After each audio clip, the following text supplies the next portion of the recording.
Voyons maintenant quelques applications. Application 1. Déterminer l'ensemble de définitions de la fonction f de x est égal à x plus 2 sur x moins 3. Voici une fonction déterminant son ensemble de définitions. Ici, lorsque tu regardes cette fonction, tu te rends compte qu'elle est de la forme f de x est égal à n sur d. Ça va?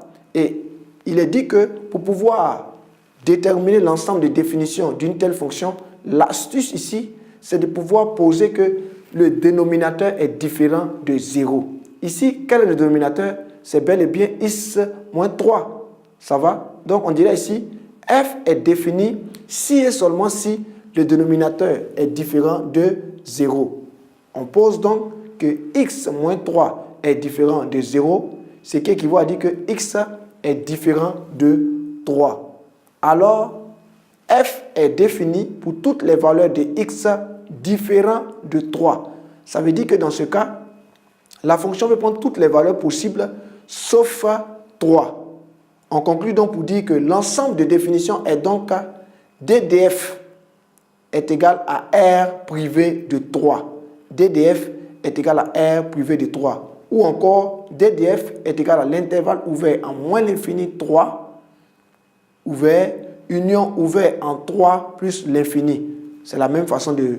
Ça revient au même, en fait. Ça va? J'espère que tu as bien compris cette première application. On y va avec l'application 2. Déterminer l'ensemble de définitions de la fonction f de x est égal à racine de x moins 1. Tu conviens avec moi que cette fonction est de la forme racine de r dont nous avions parlé précédemment. L'astuce ici pour pouvoir déterminer l'ensemble de définitions d'une telle fonction, c'est de poser que tout ce qui est sous la racine est supérieur ou égal à 0.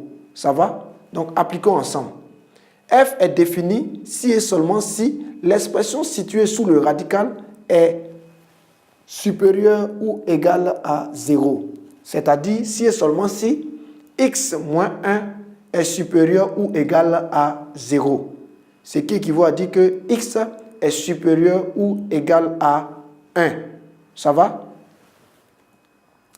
L'ensemble de définitions est donc ddf est égal à l'intervalle fermé en 1 et ouvert en plus l'infini. Comme c'est supérieur ou égal, voilà pourquoi c'est fermé en 1. Parce que c'est supérieur ou égal à 1. Et en l'infini, c'est toujours ouvert en l'infini. Ça va? Je précise encore que l'intervalle est fermé en 1 car x peut prendre la valeur 1. Parce qu'on dit supérieur ou égal. Retiens bien cela.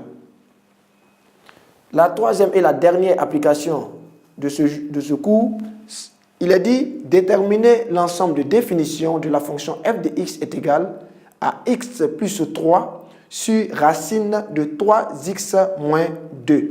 Comment est-ce que je peux arriver à déterminer l'ensemble de définitions d'une telle fonction?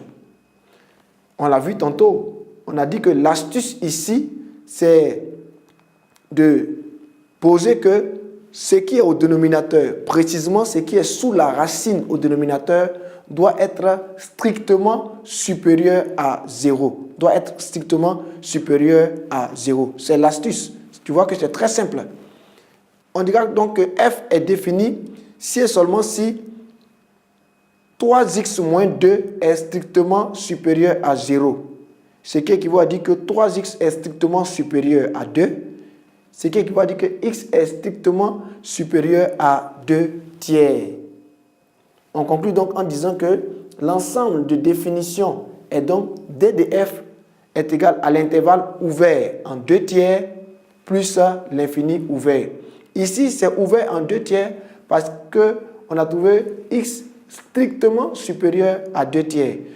Ça va? Quand c'est strictement supérieur, c'est ouvert.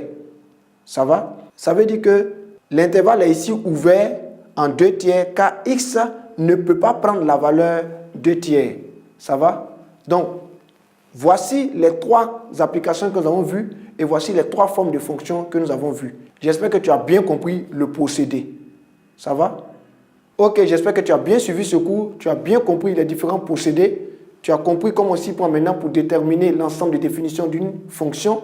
notamment pour les 3 formes majeures et récurrentes que nous avons vues aujourd'hui. Je précise en disant que ici, on a dit d de f parce que la fonction s'intitulait f de x. Si c'était la fonction g, on dira d de g. Si c'était la fonction h de x égale à quelque chose, on dira d de h. Ça va? Retiens bien cela.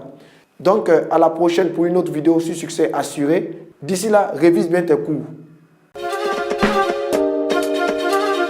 Succès assuré.